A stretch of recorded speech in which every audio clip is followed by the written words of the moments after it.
New Blizzard IP. Yep. It's coming. It is something that they mentioned during BlizzCon that nobody really picked up on or noticed, much to our surprise. Because Jab said we're doing new things, basically. Yes. And now, we've got some big business, it would seem. So what is this new big business, Matt? This new big business is a shared game engine that they are hiring for. They're hiring a bunch of, this is the senior software engineer, but they're also hiring a bunch of associate software engineers, which means they're upscaling for a new shared game engine for a variety of stuff for unannounced projects. And I think, let's see, is it here somewhere? Yes, they're developing a modern cross-platform game engine. I think the last time they headed off to do this was Titan, I think. Which obviously, downfalls aside, did end up in Overwatch. True. Which, as much as Overwatch, let's say people disagree with the direction it took sometimes, that game feels good to play. It feels great to play. Yep. It's smooth as hell. Mm-hmm. Yeah. So, Yeah, I mean, is there really much we could even grab from this? no, Because it's very general. I took a look over basically I spent this morning taking a look over some of the job interviews after, I think it was Wohead tipped off that there was mobile projects in the works. Yeah. There that they announced jobs for, but that was one that jumped out to me where, okay, they're going for a cross-platform engine that's super modern, which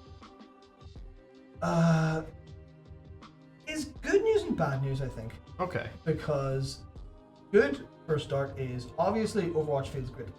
That's fantastic. Blizzard clearly have the expertise on their the back end to do that stuff.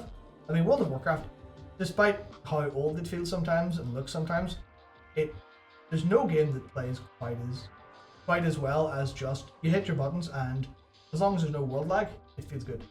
So, Yeah, and that's such a weird thing because so many people are like, World of Warcraft, feels terrible or whatever. Yeah. But I know, and there's games like, say, Guild Wars, and even little bits of FF and, other ones that I really mad respect as games, and really, there's elements I really do like.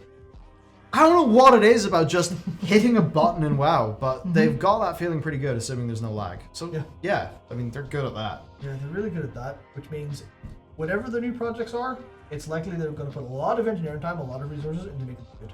Yeah. But then we get to the bad news.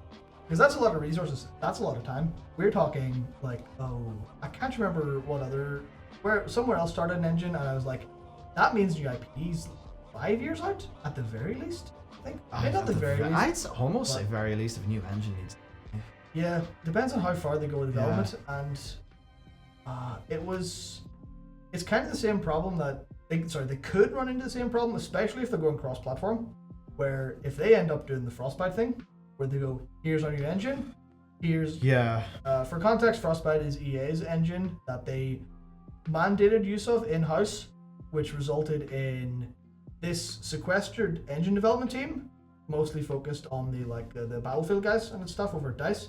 They were working on that, and other teams were told, hey, use Frostbite, it's really damn good.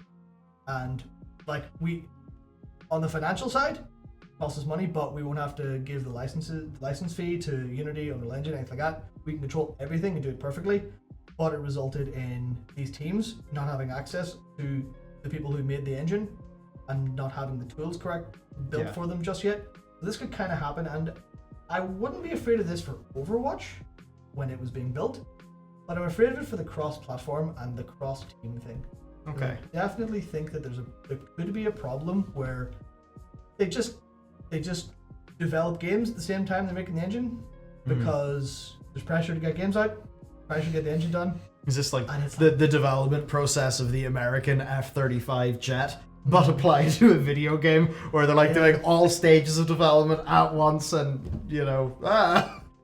Yeah, that's what I think is what I think is the major problem here, but yeah. It's interesting. I mean, look, there's Blizzard new IP going in the future. If I was to put a bit of personal spin on this, Blizzard had new incarnations of their IPs, which allowed them to move from their very early 2000s, but mostly late 90s success into that, the mid 2000s, the very early kind of 2010s, right?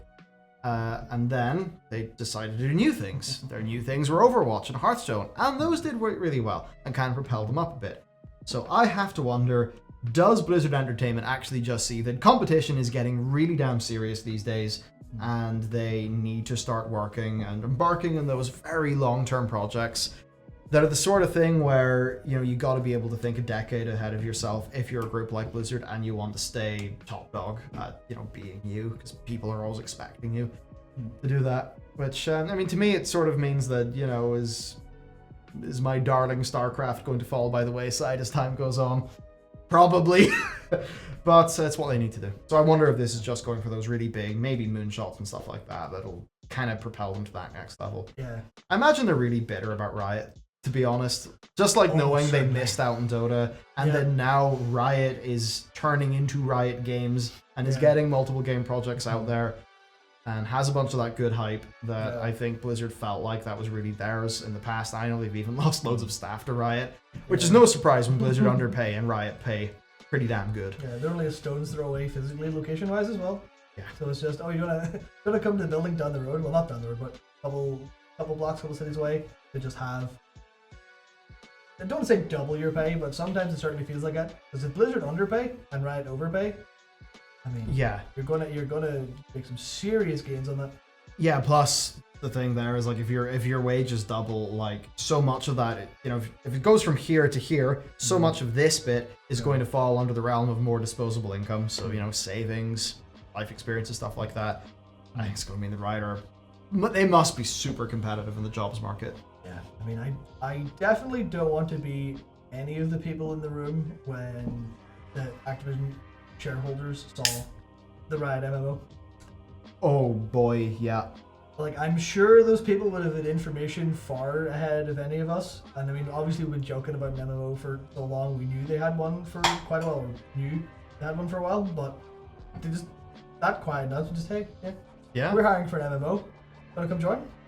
I mean, if you're a WoW developer who's been on the losing side of 500,000 internal disagreements, it's going to look pretty damn promising if Ghostcrawler's leading a new MMO.